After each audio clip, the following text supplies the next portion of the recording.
Hey everyone, what's up? It's DJ here at Top Deck Cards and Games, and we've got another Yu-Gi-Oh! Deck profile for you. This time we're going to talk about Shaddoll Invoked, using the cards from the new Shaddoll structure deck that came out. This is a fairly new addition to the format, it's however old those starters are.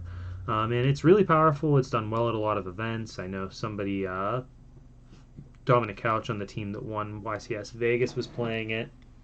I believe it top 4'd at the YCS in Europe that same weekend, and it's been doing well all over the place. So definitely a deck that you should know about, keep on your radar, and maybe even try it out yourself. It's a lot of fun to play. Let's just get into the list. First off, we are an Invoked Shaddoll deck, so we've got 3 copies of Aleister the Invoker. Aleister is awesome because it searches out Invocation, first off, so it's able to find you a fusion spell that you can play. It also has the hand effect to pump something by 1,000, so it works like a sort of an honest as a way to protect some of your fusions, especially a Winda. But to go with that, it pairs really well with some of the extra deck cards so that you can make some really cool plays happen. You're able to link this off on its own for Almirage. And Almirage is fine. It's a fire monster. It's got a downward pointing arrow, so you open up your extra deck space a little more. And more importantly, it puts that Aleister in your graveyard so that you can remove it for Invocation. If you need to get a certain type, you can also always link that off for Secure Gardener. Secure Gardener is a light, so you're able to use that to make Macabas or constructs, whatever you may need to make. And that's just really useful utility. It also pairs well with Allure of Darkness, and you can search additional copies, or maybe you'll draw excess copies. Allure lets you banish those, and then you can put them back into your hand using Invocation's graveyard effect. We've got a copy of Trick Clown in here. Trick Clown works really well if we're going second. We can Shaddoll Fusion, dump it with the Shaddoll Fusion to make Construct, then summon it. So we get an extra body in play. Let's just use it as an extender, maybe make Dweller with it. In general, it's just a powerful light card to have so that we can make the really good light fusions that we're playing. I'm playing a copy of Foolish Burial, though I don't think that's a required card, but this is something that makes that a little more reasonable since it turns your Foolish into an extender for whatever you may need to do. One of the new Shaddoll monsters, we've got one Nail Shaddoll Ariel. Ariel is from the structure deck along with the card next to it, Re-Shaddoll Wendy. Ariel lets you banish cards from the graveyard. Its flip effect is to target a banished Shaddoll and special summon it, but I haven't been using that effect too often. What normally ends up happening is if it's sent to the graveyard, you can banish up to 3 cards in a graveyard, or in graveyards, excuse me, so you can banish some from each player.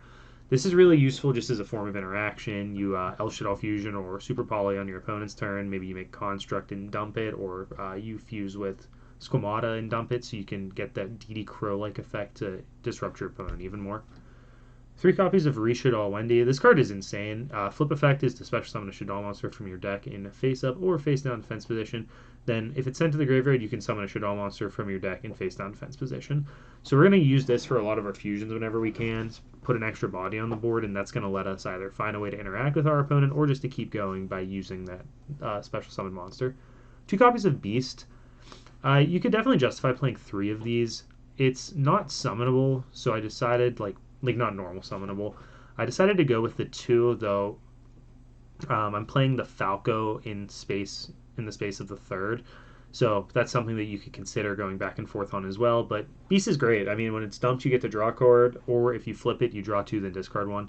So it just lets you dig through your deck and do a lot. I'm going over what like all these cards do. I know the Shaddoll stuff's really old, so I'm not gonna, I guess, talk about every single ability in the deck, but I think they're all super relevant actually. Moving on to Shaddoll Dragon, this is the one Shaddoll monster that's part of the package. Like, you're playing it as a way to interact. I guess Ariel fits this description as well. You're playing it as a way to interact, disrupt your opponent. It is a Shaddoll monster if you need to fuse with it, like as just a starter or something. But it doesn't extend your plays. It doesn't search for anything, doesn't set up any additional stuff, but it does let you interact. Since it's our only mainboard way to deal with spell and traps.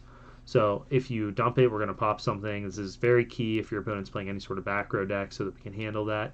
I've also found actually that sometimes you want to set it and then you can flip it face up, if the situation aligns correctly, to bounce a really pesky card on the board.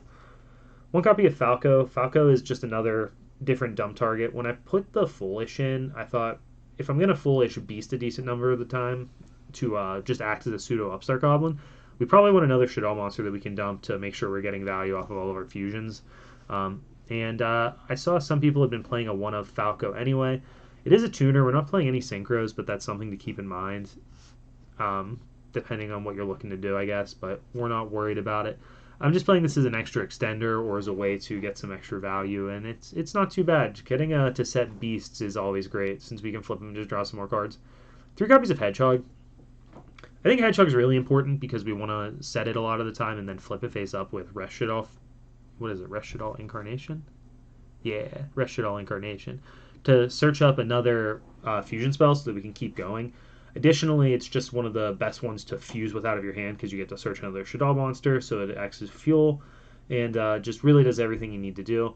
Kind of the same logic with 3 Squamatas. It's basically the card you always want to see when we're starting our fusions because it lets us pick which piece we're going to dump. Whether we need to dump the trap, whether we need to dump a different fusion spell if for some reason we're going to, link off one of our fusions so that we can get it back from our graveyard, or whichever Shaddoll effect we need, we can dump it with Squamata so that we can get the abilities we need to keep churning.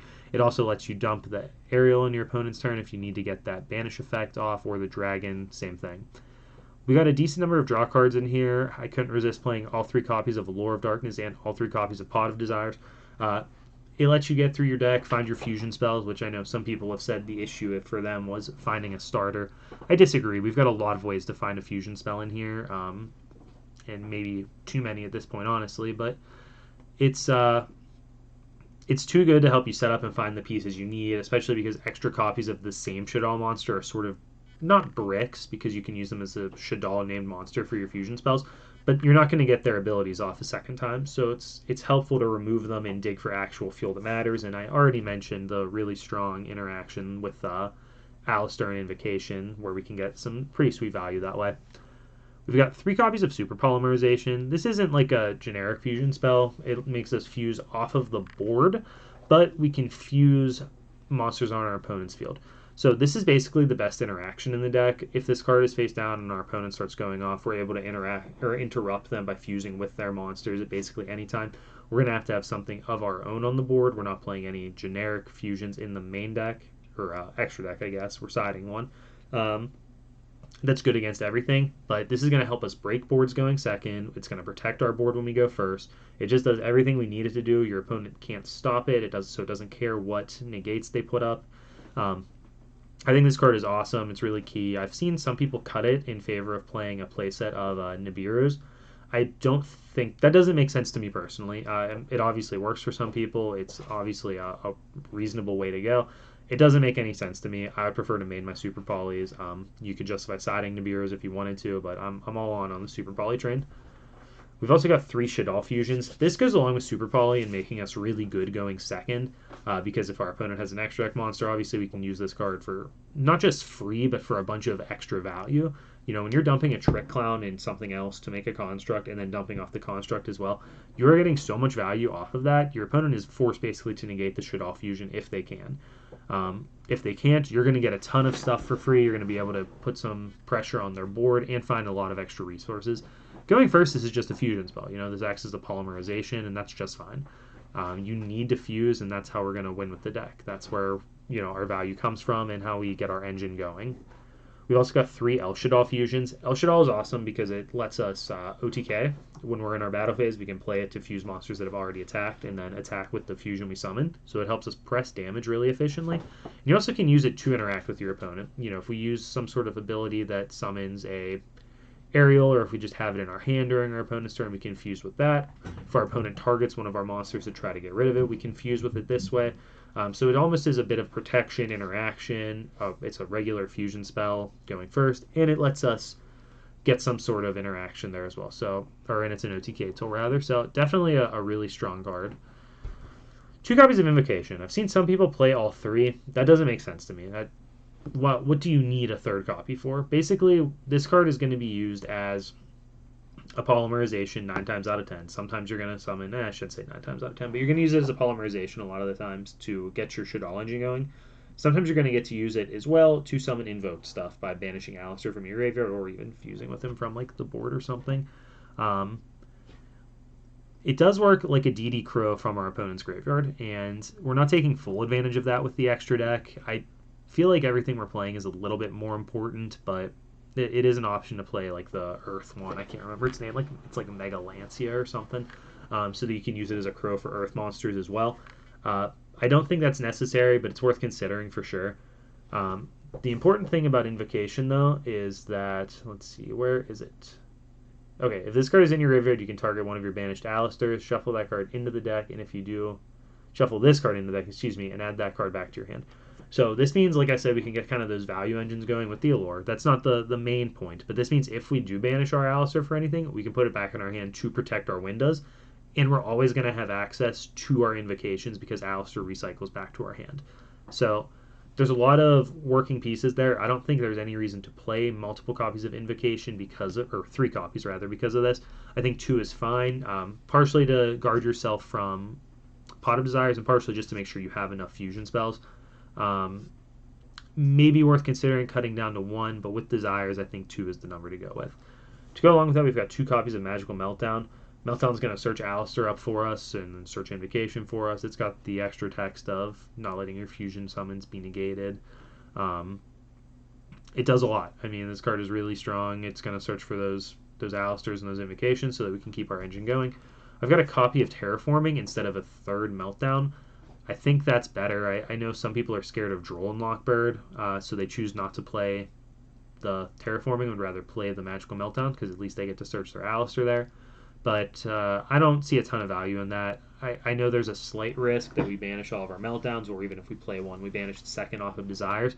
But as the game goes on, I'd rather thin those Meltdowns out of my deck, so I think Terraforming is the way to go. Last spell, we've got a 1 of Foolish Burial. This was an Upstart Goblin in an earlier list, but I decided to give Foolish a shot. I think being able to summon an Extender, destroy a spell or trap, like it just does everything. Yes, you lose that Shaddoll effect for the rest of the turn, so it does kind of make your plays a bit wonky sometimes, but, that's fine. Last but not least, we've got 1 Resh Shaddoll Incarnation. This is going to be awesome when you dump it with one of your effects, so you can flip something up to keep going or to clear out a problem card on the board. So just a really powerful tool to have. You've got a lot of different ways to dump it between Construct and your Squamatas, and I strongly recommend it. Let's talk about the extra deck real quick. We've got 1 copy of Elf Shaddoll, App Cologne, 2 Construct, and 2 Winda. Those are all the Shaddoll fusions you really have space for, but we're going to play all those because you want to have multiples, especially of Construct and Winda, and the App Cologne just makes it so we can fuse with any random combination of Shaddoll monsters, basically. Not any random combination, but any of the new ones. And it also works with Construct so that we can negate an effect and special summon things if we need to. Or that's not what it does, is it? Just gotta send to the graveyard. You can add, yeah, you get to add a card back. Not special summon it. I don't know how I got that mixed up. Anyway, so this is going to turn things off. It's really neat. It's a really helpful effect, especially when we're trying to play through something or interact. It's good, again, on both sides of the coin flip, so it's a really versatile and powerful effect to have. We've got 3 Invoke Monsters. We've got Caliga, Makaba, and Purgatrio. These are just the ones that cover your bases against most of the popular decks. Again, you could consider playing the Earth one if you wanted to. I've seen some people play Elysium to go with the Super Polys, but none of that seems very necessary to me. We've got Abyss Dweller as our lone rank 4. If you're able to keep your Aleister in play or even summon it back with something like the Cross Sheep we'll talk about, or your Squamata, along with a Trick Clown play, you're able to make Dweller, and Dweller is obviously a game breaker against dinosaurs. It can be really good in the mirror. It's just a wonderful card, and I'm happy to be able to make it anytime I can. Links, we've got Cross Sheep, lets us special summon Secure Gardener and Almirage, which I've talked about already. Boral Sword to OTK a little more, Aleister, Invoker of Madness, another useful Invoked engine card, and Gravity Controller to free up some space for more extra deck plays. The only thing I'm not sold on in here is really Boral Sword. I think you're able to kill your opponent without it plenty, and I would consider Nightmare Unicorn or maybe a different fusion in that slot.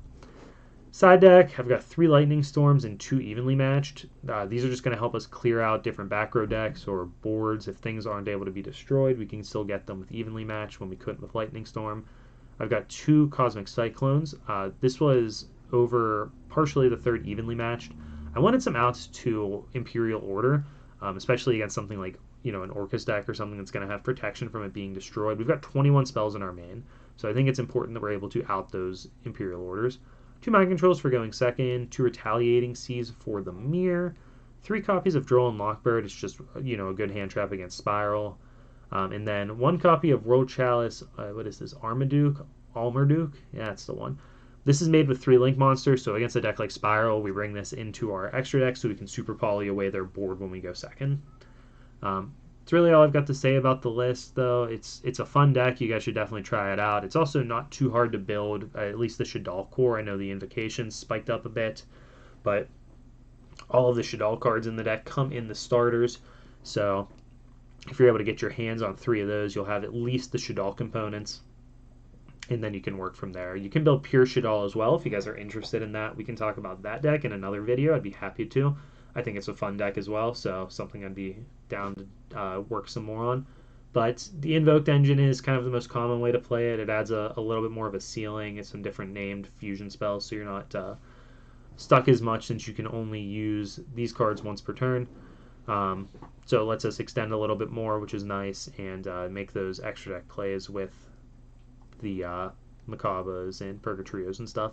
So I think this deck's awesome. It's obviously been doing really well. Let me know what you guys think of the list down below. If you have any suggestions or things you'd like to change, I'm always open to talk about it. I like having those discussions. Make sure you guys are subscribing. We're going to have more content coming soon. Much appreciated.